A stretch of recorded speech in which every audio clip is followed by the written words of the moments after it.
The Christmas Eve dinner at my parents' estate was exactly as I'd expected. Excessive, expensive, and designed to showcase my brother Derek's success while highlighting my apparent failure. Crystal champagne flutes lined the mahogany table. The centerpiece was an elaborate arrangement of white roses and gold-dusted pine cones that probably cost more than most people's monthly rent. My mother had hired a private chef who was currently plating the third course of our 7-course meal. I sat at the far end of the table in a simple black dress, while everyone else sparkled in designer holiday attire. Derek held court at my father's right hand, wearing a custom Tom Ford suit and a Rolex that caught the candlelight with every gesture. "The Singapore deal closed yesterday," Derek announced, swirling his wine. "42 million. The firm is calling it the deal of the year." My father beamed with pride. "That's my boy. A real businessman. Built his career from the ground up at one of the most prestigious corporate law firms in the city." "Hardly from the ground up, Dad," Derek said with false modesty. "You did introduce me to half the partners at the country club." "Networking is a skill," my mother said. "You capitalized on opportunities. That's what successful people do." My sister-in-law Amanda, Derek's wife of 3 years, touched his arm adoringly. "He works so hard. 80-hour weeks sometimes. But that's what it takes to make senior partner before 40. Partnership announcement is coming in March," Derek said confidently. "My billable hours are 30% higher than any other associate. It's practically guaranteed." My Uncle Richard raised his glass.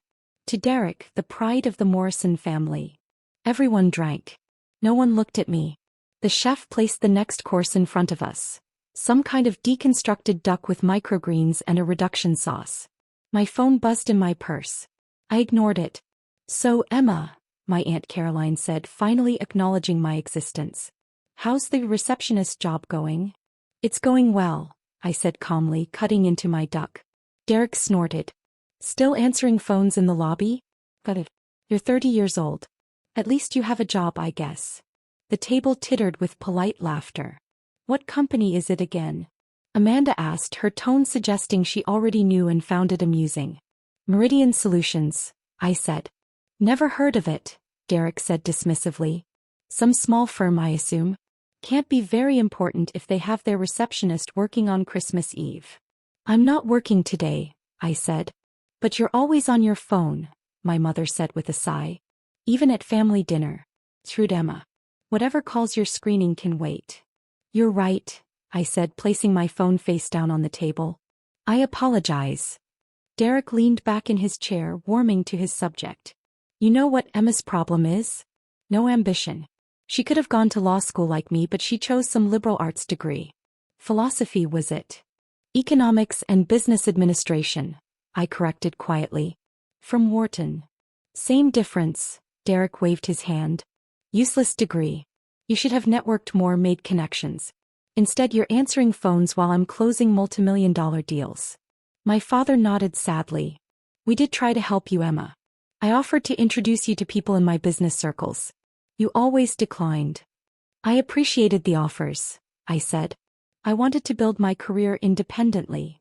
"And look where that got you," my mother said. "A receptionist at 30. Meanwhile, Derek is on track for senior partner at Morrison, Hart & Associates. "Actually, it's Morrison, Hart, Davidson and Lee now," Derek corrected. "They added Lee last month after the Seoul office expansion. I'm heading up the international division." More congratulations flowed around the table. My younger cousin Michael, who just graduated college, looked at Derek with open admiration. "That's what I want," Michael said. "Real success. Corner office, expense account, respect." "Then don't be like Emma," Derek said, laughing. "Don't settle for answering someone else's phone calls. Be the person making the calls that matter." Amanda touched her napkin to her lips delicately. "Emma, have you considered going back to school? Maybe getting a real degree? It's not too late to salvage your career." "I'm content with my position," I said. "Content," Derek repeated mockingly. "That's exactly the problem. You're content with mediocrity. Winners are never content. They always want more, achieve more, become more." "Derek's right," my father said. "Complacency is the enemy of success. You need to have drive, ambition, the hunger to reach the top." My phone buzzed again. And again. 3 messages in quick succession. Your receptionist job needs you? Derek asked sarcastically. What's the emergency? Someone can't figure out how to transfer a call. I glanced at my phone screen. 3 messages from Marcus Chin, CEO of Meridian Solutions. Marcus, board meeting moved to 7 a.m. tomorrow. Need your approval on the acquisition documents. Marcus, also the Times wants a quote for the year-end profile piece. Should I have PR handle it or do you want to respond directly? Marcus, sorry to bother you on Christmas Eve, boss. I typed back quickly. Approve the acquisition. Have PR send me the draft response, I'll review tonight. Seriously, Emma? My mother said. Put the phone away. This is family time.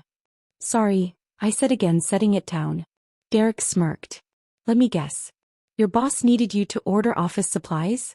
Or maybe someone spilled coffee in the lobby and you need to call the cleaning service. The table laughed. Even my father chuckled. Something like that, I said neutrally. This is what I don't understand, Amanda said, leaning forward. You went to a decent school, you're reasonably intelligent, you come from a good family. How did you end up as a receptionist? What happened? Nothing happened, I said. I chose my path. A path to nowhere, Derek said. I'm going to be honest because I care about you. You're embarrassing the family. Do you know what my colleagues say when they ask about my sister and I have to tell them you're a receptionist? It reflects poorly on all of us. I'm sorry you feel embarrassed, I said.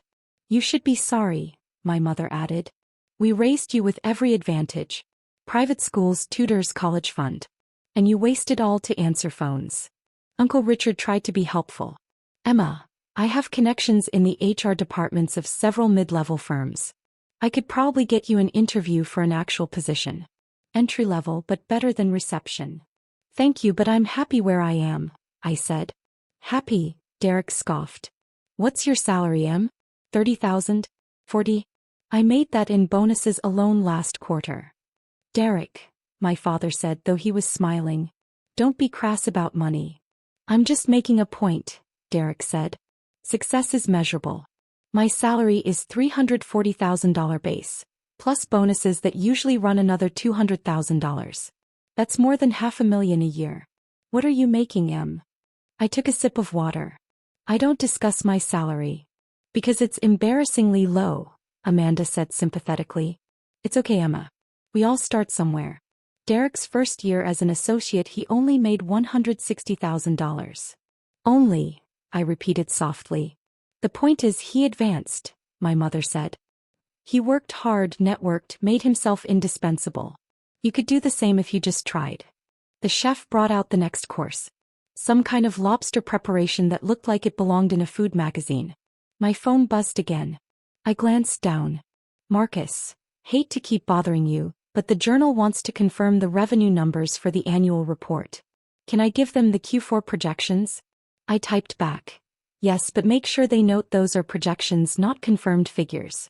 Don't want any accuracy issues. Unbelievable, Derek said. She literally cannot stop checking her phone. Emma, what is so important that you're ignoring your family on Christmas Eve? Just work matters, I said. Work matters, he repeated. You're a receptionist. What work matters could you possibly have? Is someone calling the main line on Christmas Eve and you're worried about it? Derek, leave her alone, my cousin Sarah said quietly. She'd always been kind to me. No, I won't leave her alone, Derek said, his voice rising slightly. He'd had several glasses of wine. Someone needs to give her a reality check.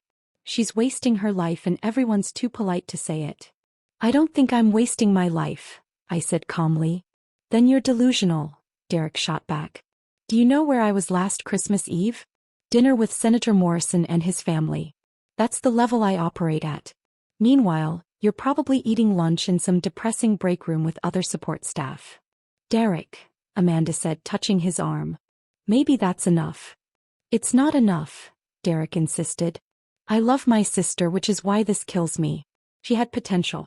She could have been something. And instead she's a 30-year-old receptionist with no prospects, no ambition, and apparently no pride. The table had gone quiet. Even my father looked slightly uncomfortable. I have plenty of pride, I said softly. Just not in the things you value. What do you value?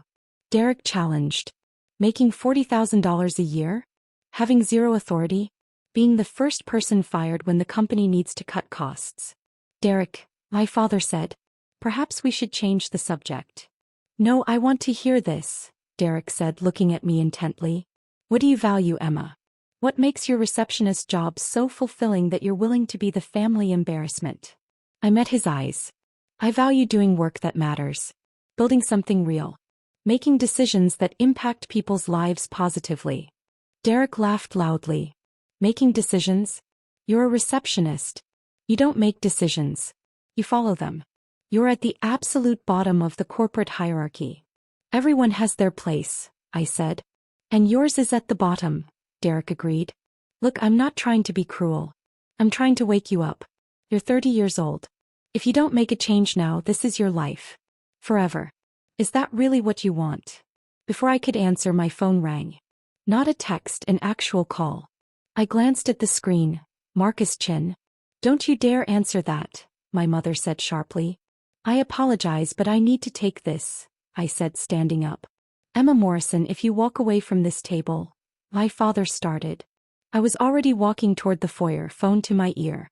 Marcus, what's wrong? I'm so sorry to call on Christmas Eve, Marcus said, sounding stressed. But we have a situation. The Henderson merger.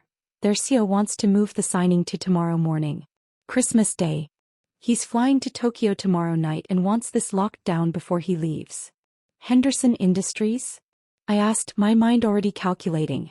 The $3.2 billion acquisition? That's the one, Marcus confirmed. But here's the problem. Their legal team is insisting on meeting in person for the signing. They want to come to our headquarters. Tomorrow morning, 9 a.m. On Christmas Day, I said. I know it's insane, Marcus said. But Henderson is firm. If we don't sign tomorrow, they're walking and going with the Blackstone offer instead. Emma, we've worked on this for 18 months. We can't lose it now. I thought quickly. Where are you now? At my mother-in-law's in Connecticut, he said.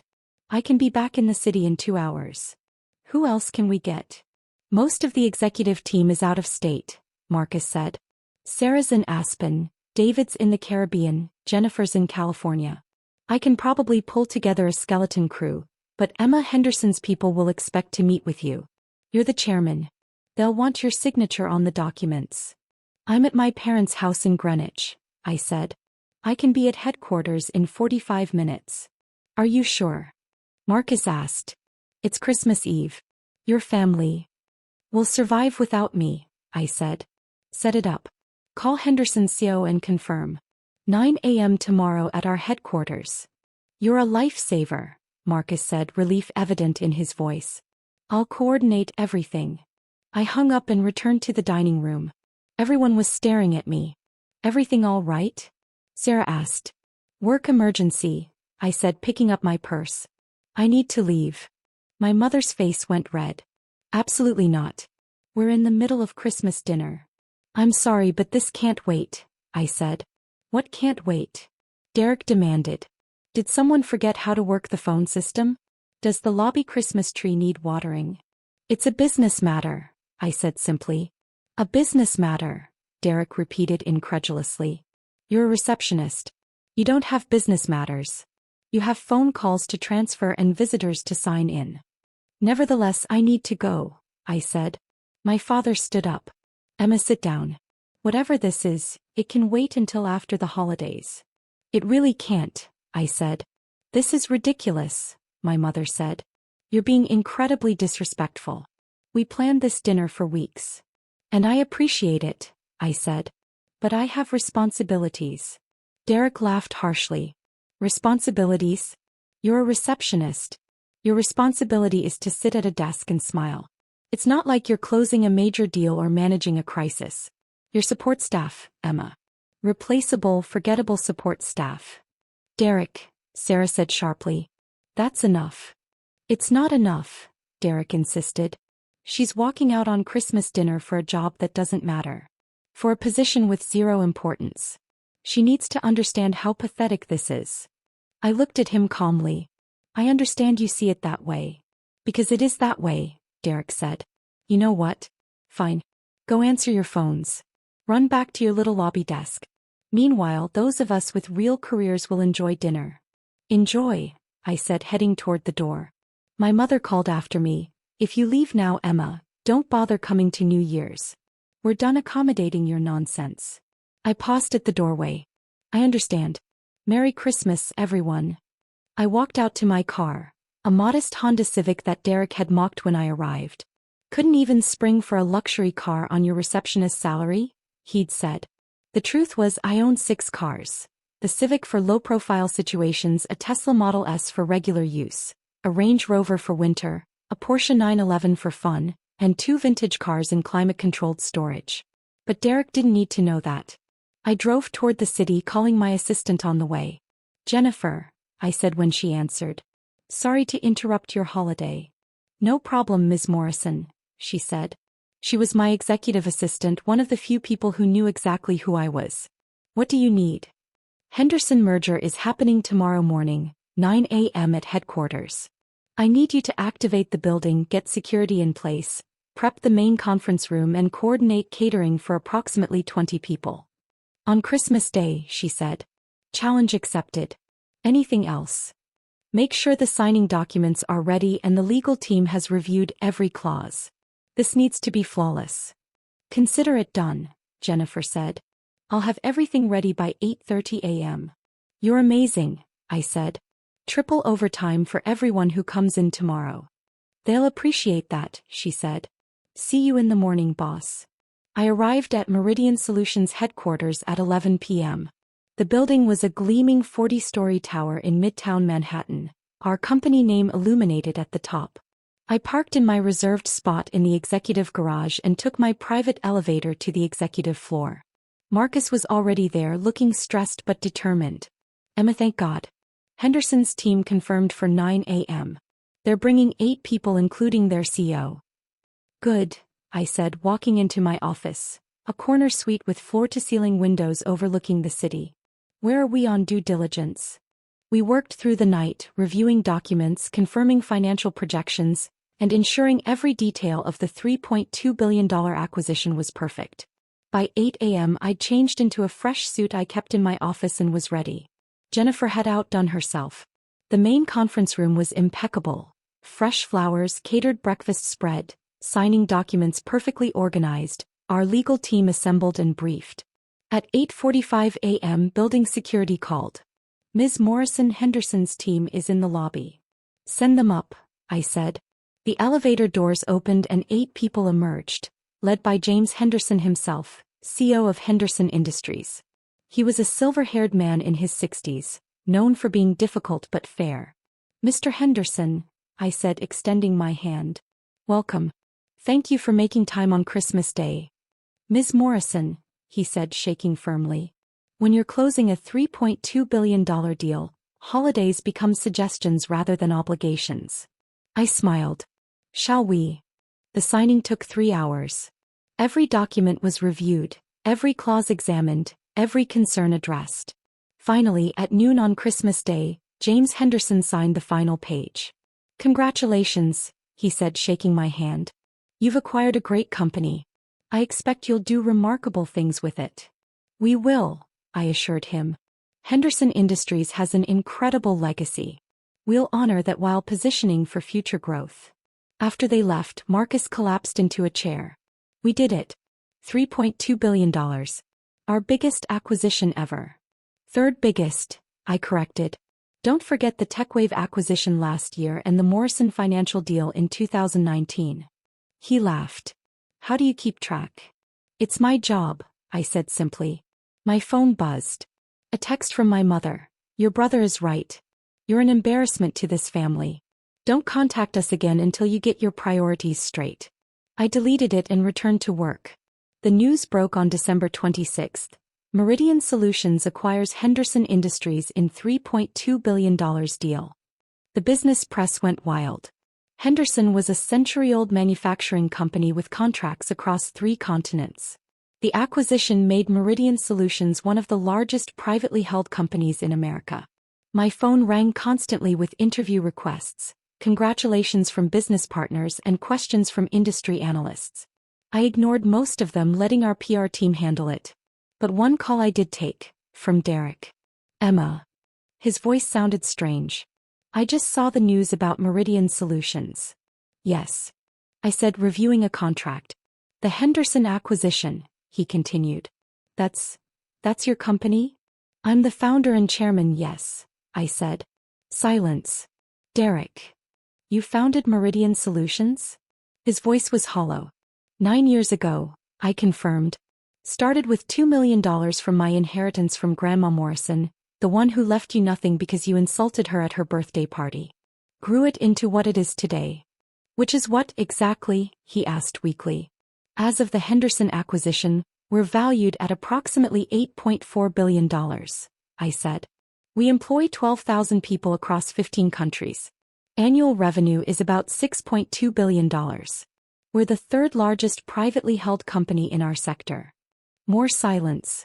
The receptionist thing, Derek finally said. At Christmas dinner. You said you work for Meridian Solutions. I do work for Meridian Solutions, I said. I own it. I founded it. I run it. But you said you were a receptionist. No, I corrected. Aunt Caroline assumed I was a receptionist. I said I worked for Meridian Solutions. You all assumed the rest. Why didn't you correct us? His voice was rising. Would you have believed me? I asked. You were so convinced I was a failure, so certain I was at the bottom. Would telling you I'm a billionaire chairman have changed anything? Or would you have just called me a liar? He had no answer. Here's the thing, Derek, I continued. You spent dinner mocking my supposed $40,000 salary. My actual compensation last year was $340 million between salary, bonuses, and equity. You bragged about closing a $42 million deal. I just closed a $3.2 billion acquisition on Christmas Day, which is why I had to leave dinner. Emma. You said I had no ambition, I continued. I built a company from nothing into an $8.4 billion enterprise. You said I embarrassed the family. The business press calls me one of the most successful entrepreneurs under 40. You said I was at the bottom of the corporate hierarchy. I am literally at the top of mine. I didn't know, he said weakly. You didn't ask, I corrected. You assumed. You all did. And when I tried to leave dinner for an actual business emergency, one worth billions of dollars, you called me pathetic. I could hear him breathing on the other end of the line. I need to go, I said. I have a company to run. Merry Christmas, Derek. I hung up. Within an hour my phone exploded. Calls and texts from every family member. Mom, Emma, we need to talk. There's been a terrible misunderstanding. Dad, I had no idea about your company. We should discuss this. Amanda, Emma, I'm so sorry about Christmas. Derek told me everything. Can we meet? Uncle Richard, proud of you, kiddo. Always knew you had it in you. I ignored them all except one, from Sarah. I knew you were more than you let on. Congratulations on the acquisition. Drinks next week. I responded, absolutely. I'll have my assistant coordinate. The interview requests intensified. Forbes wanted a cover story. The Wall Street Journal wanted an exclusive on the Henderson deal. Bloomberg wanted to profile my journey from startup to billion-dollar empire. I selected carefully, agreeing to a few strategic interviews that would position Meridian Solutions for our next phase of growth. The Forbes interview ran in February. The cover showed me in my office, the Manhattan skyline behind me. Emma Morrison, the billionaire you've never heard of. The article detailed everything. How I'd started Meridian Solutions at 21 with my inheritance, how I'd built it through strategic acquisitions and organic growth, how I deliberately maintained a low profile to avoid media scrutiny while I built the business. One quote I particularly liked. Morrison operates with a rare combination of ambition and humility. While other tech billionaires seek the spotlight, she's been quietly building one of America's most successful private companies. Her approach is simple. Hire the best people, empower them, and stay focused on long-term value creation rather than short-term publicity. The article also mentioned, almost as an aside, that my younger brother Derek was an associate at a mid-level corporate law firm. The reporter had clearly done their research and noted the irony. My parents called immediately after the Forbes issue hit newsstands. Emma, my mother said, her voice strained. We need to talk about this article. What about it? I asked, reviewing quarterly projections. It makes Derek look bad, she said. Mentioning him like that, comparing his career to yours. It's humiliating for him. I didn't mention Derek, I pointed out. The reporter included that detail on their own. You could have asked them to remove it, my father said. He was on speaker. Why would I do that? I asked. Because he's your brother, my mother said. Because family protects family. I set down my pen. Did Derek protect me at Christmas dinner? When he called me an embarrassment. When he said I was pathetic. When he mocked my supposed receptionist job in front of the entire family? Silence. Did you protect me? I continued. When you told me I was wasting my life. When you said I reflected poorly on the family. When you uninvited me to New Year's because I left dinner for a $3.2 billion business deal. We didn't know, my father said weakly. You didn't ask, I corrected, the same words I'd said to Derek. You assumed. You judged. You mocked. And you never once considered that maybe, just maybe, you didn't have the full picture. Emma, please, my mother said. We're your family. We made mistakes, but we love you. Do you? I asked quietly. Or do you love what I've accomplished? Would you be calling if Forbes hadn't put me on their cover? If I really were a receptionist making $40,000 a year, would you want to talk to me now? Neither answered. I need to go, I said. I have a meeting with the Singapore development team. Emma, wait, my father started. I hung up. Derek showed up at my office a week later. Building security called first. Ms. Morrison, there's a Derek Morrison in the lobby requesting to see you. Does he have an appointment? I asked. No, ma'am. He says he's your brother. I considered. Send him up. He arrived looking diminished somehow. The confident swagger from Christmas dinner was gone. He stood in my office doorway, taking in the view, the furniture, the obvious markers of success. This is quite an office, he said. Thank you, I said, not standing. What can I do for you, Derek? He sat down without being invited. I came to apologize. Okay. That's it, he asked. Just okay. What do you want me to say? I asked. You've apologized. I've acknowledged it. Is there something else? He looked uncomfortable. I was cruel at Christmas dinner. I said terrible things. I mocked you, belittled you, called you an embarrassment. And I was completely wrong. Yes, I agreed. You were. I didn't know. That I was successful? I interrupted. So if I really were a receptionist, your comments would have been acceptable? He flushed. No, that's not what I meant. Then what did you mean? I asked calmly. He struggled. I thought you were wasting your potential. I thought you'd given up. And that justified public humiliation? I asked. Mocking me in front of the entire family? Calling me pathetic? No, he admitted. Nothing justifies that. You're right, I said. It doesn't. We sat in silence. The firm wants me to try to establish a relationship with you, Derek finally admitted. They heard about Meridian Solutions. They want to pitch for your legal business. Ah, I said. There it is.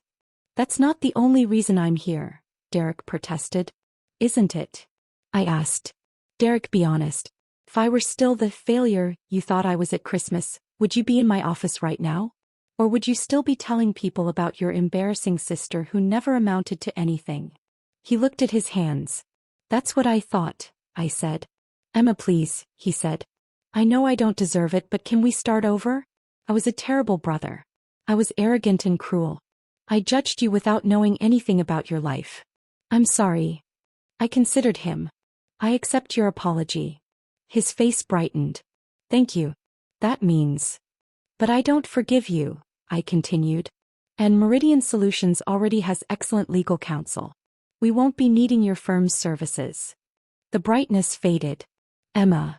You had 30 years to be a decent brother, I said. You chose to be a bully instead. You don't get to undo that because it's now convenient for your career. It's not about my career, he insisted. Isn't it? I asked. You just admitted your firm sent you here. You want something from me, Derek. Just like you've always wanted something. Admiration, validation, someone to feel superior to. I'm done providing that. He stood up. I really am sorry. I believe you're sorry you were wrong about me, I said. I believe you're sorry you embarrassed yourself. I believe you're sorry you can't use me for professional advancement. But I don't believe you're sorry for how you treated me. You're just sorry it backfired." He left without another word. My parents made several more attempts to reconnect. Dinner invitations, family event invitations, requests to talk about everything. I declined them all politely. The truth was they'd shown me exactly who they were. They'd spent 30 years treating me as less than, as the disappointing daughter, as the one who didn't measure up. They'd mocked me, dismissed me, and made it clear I was an embarrassment. And the moment they learned I was successful, the moment I became useful to them, suddenly they wanted a relationship. But I didn't need their validation anymore. I'd built something extraordinary without their support, without their approval, without their belief in me. Meridian Solutions was proof that their assessment of me had been completely wrong. I didn't need to prove anything to them. I'd already proved it to myself. 6 months after Christmas, I received an invitation to speak at my business school's graduation. The dean wanted me to give the commencement address, to inspire the next generation of entrepreneurs. I accepted. The speech was scheduled for a sunny May morning. 15,000 people filled the stadium. Graduates, families, faculty, staff. I stood at the podium in my doctoral robes. I'd completed my PhD in economics 3 years earlier, another thing my family hadn't known, looking out at the sea of faces. When I graduated from this school 12 years ago, my family told me I was wasting my potential. They said my degree was useless. They said I'd never amount to anything. I paused. They were wrong. But not because I proved them wrong. They were wrong because their metrics for success were fundamentally flawed. I talked about building Meridian Solutions. About the failures, the near bankruptcies, the moments of doubt. About persevering anyway, staying true to my vision, refusing to compromise my values for short-term gains. Success isn't about impressing people who never believed in you, I said. It's not about proving your worth to those who dismissed you. It's about defining your own metrics, your own goals, your own values, and then living according to them. The stadium was silent, everyone listening. Some of you will build billion-dollar companies, I continued. Some will become leaders in your fields. Some will change the world in ways we can't yet imagine. But some of you will choose quieter paths. You'll teach or serve or create art or raise families. And all of those paths are equally valid. I looked directly at the graduates. Don't let anyone, family, friends, society, tell you what success must look like. Define it yourself. And then pursue it relentlessly, regardless of who believes in you. The applause started slowly, then built to a standing ovation. After the ceremony, the dean pulled me aside. That was extraordinary, Emma. Thank you. My pleasure, I said. I noticed your family didn't attend, he said carefully. I believe we sent them invitations. They had other commitments, I said simply. He nodded, understanding in his eyes. Well, you have a family here. This institution is proud to call you an alumna. As I walked to my car, I passed a newsstand. The latest issue of Fortune magazine featured Meridian Solutions, the $10 billion company you've never heard of.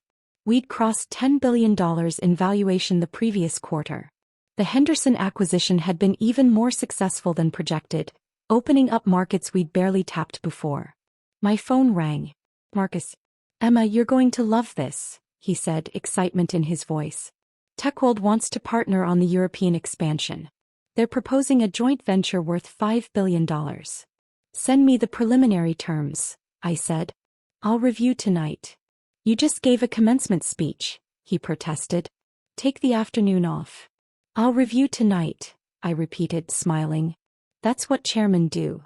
I drove back to my apartment, a penthouse overlooking Central Park that I'd bought 2 years earlier.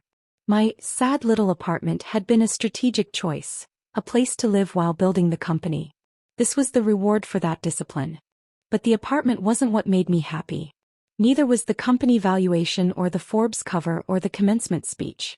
What made me happy was knowing I'd built something meaningful. I'd created 12,000 jobs. I'd developed products that improved lives. I'd proven that you could build a successful company while treating people with respect and dignity. I'd done it my way on my terms according to my values. And I'd done it without the support, approval, or belief of my family. That Christmas dinner seemed like a lifetime ago. The brother who'd mocked me was now scrambling to make partner. his career stagnating while mine soared. The parents who'd called me an embarrassment now tried desperately to claim credit for my success. But I didn't need their credit. I didn't need their apologies. I didn't need anything from them. I'd already won. Not because I'd proven them wrong, though I had. Not because I'd exceeded their expectations, though I'd exceeded them exponentially. I'd won because I'd defined success on my own terms and achieved it. And no amount of family drama could take that away. My phone buzzed one more time. A message from Sarah. Saw your speech online. Absolutely brilliant. Lunch this week? I smiled and typed back. Definitely.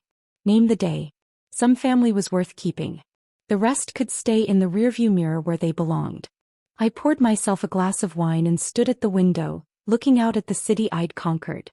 30 years old and a billionaire chairman. Not bad for a receptionist,